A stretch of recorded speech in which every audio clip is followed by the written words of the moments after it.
الله اکبر،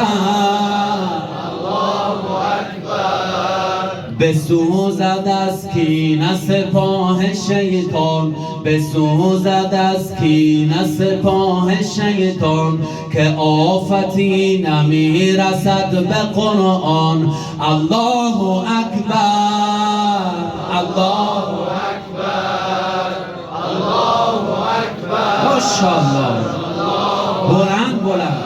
خط امتداد امام حسین ادامه دارد. حسین سرباز ره دین بود، حسین سرباز ره دین بود، عاقبت حق طلبی این بود. الله اکبر،